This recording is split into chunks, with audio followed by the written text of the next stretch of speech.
हो सकता है कि किसी स्कूल के हर क्लासरूम में एसी ना हो सकता है किसी स्कूल का प्लेग्राउंड बहुत बड़ा हो सकता है कि किसी स्कूल के टीचर्स बहुत स्ट्रिक्ट हों, पर स्कूल्स की सबसे बड़ी यूएसपी होती है उसकी पढ़ाई। इसीलिए एज पब्लिकेशंस का प्रॉमिस है हर स्कूल की पढ़ाई का स्तर हमेशा ऊंचा रहेगा। That is why I am thrilled to celebrate this wonderful association with Edge publication and books. Edge publications, पढ़ाई का celebration. Hello students, how are you all doing? I hope you all are doing really well. This is Manisha Jha with you, and today in this chapter we will learn about sobriquets. What is sobriquets? We all have our nicknames. Students too, you know. Our freedom fighters also has their own names, their nicknames. हम सभी के nicknames होते हैं, interesting names होते हैं और उनके nicknames होते हैं जिन्हें हमारे घर वाले हमें बुलाते हैं। जिन nicknames से हमारे जो फाइटर्स थे, जो हमारे फ्रीडम फाइटर्स थे, उनके भी निकनेम्स थे। क्या क्या उनके निकनेम्स थे, तो चलिए इस चैप्टर में इसी से रिलेटेड हम डिस्कस करेंगे, जानेंगे उनके निकनेम्स के बारे में। सो स्टूडेंट्स, इसे डिटेलिंग में जानने के लिए चलते हैं मीनाक्षी मैम के पास। Hello children, my name is Meenakshi Rai and I am your teacher. Today in the GK we are going to do the exercise of chapter number 18 and the name of the chapter is sobriquet. So let's start. You know बेटा sobriquet क्या होते हैं?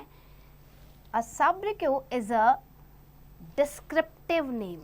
Descriptive name को कहा जाता है It is a name given to someone or something that is not his her real official name.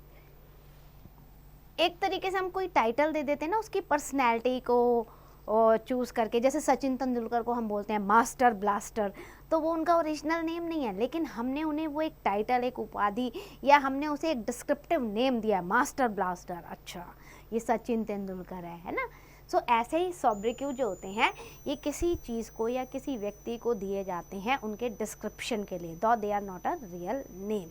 Now what we have to do, match the following names that are known by. So let's begin with the number 1. दादा भाई नरोजी। दादा भाई नरोजी जो हैं उन्हें हम grand old man of India कहते हैं। सो जे से मैच कर दो इसे। ओके, सेकंड आ जाओ। खान अब्दुल गफ्फार खान को हम कहते हैं फ्रंटियर गांधी। तो कहाँ है? आई पे, आई से मैच करो।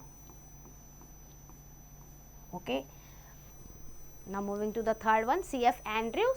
सी एफ एंड्रयूज का टाइटल जो है सोब्रिक्यू दैट इज दीन बंधु, और ये इन्हें दिया था महात्मा गांधी के, ये फ्रेंड थे, उन्होंने दिया था। Now moving to the fourth one, Lala Lajpat Rai.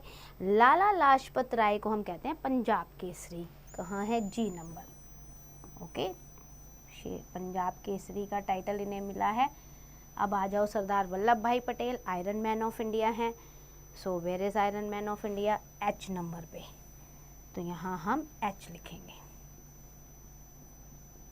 Okay, Mahatma Gandhi, इन्हें हम बापू कहते हैं। सो ए नंबर आ जाएगा यहाँ पे, महात्मा गांधी बापू। देन सरोजनी नायडू, भारत की ये कोकिला कही जाती है, nightingale of India, F number, तो इन्हें मेंशन कर दो यहाँ से। देन पंडित मदन मोहन मालवीय। मदन मोहन मालवीय जी को हम कहते हैं Mahamana, where it is D number, Mahamana. ठीक है, अब आ जाओ नाइन्थ पे, Bal Gangadhar Tilak, father of Indian unrest, C. Then Karpoori Thakur. Karpoori Thakur को हम कहते हैं Jannayak, E number, Jannayak. Now moving to the interesting fact, और ये बता रहा है लाल बाल पाल is the name of a group named after Lala Lajpat Rai, Bal Gangadhar Tilak and Vipin Chandra Pal. Besides advocating the Swadeshi movement, they also promoted a total boycott amounting to non-cooperation and no payment of taxes. इसलिए इन तीनों को title ये दिया गया, इस तरीके से जाने जाते हैं इंडियन हिस्ट्री में, लाल बाल पाल। That's end for the chapter. I hope you understand. Learn the exercise carefully. Students, in this chapter we have learned about so many topics. I hope you have understood each and every detail of it. अब आप इस chapter की practice, इसका revision खुद से करते रहिएगा ताकि चैप्टर में क्लास में हमने जो भी टॉपिक्स डिस्कस किए हैं वो आपको हमेशा याद रहे और आप इसे कभी ना भूलें.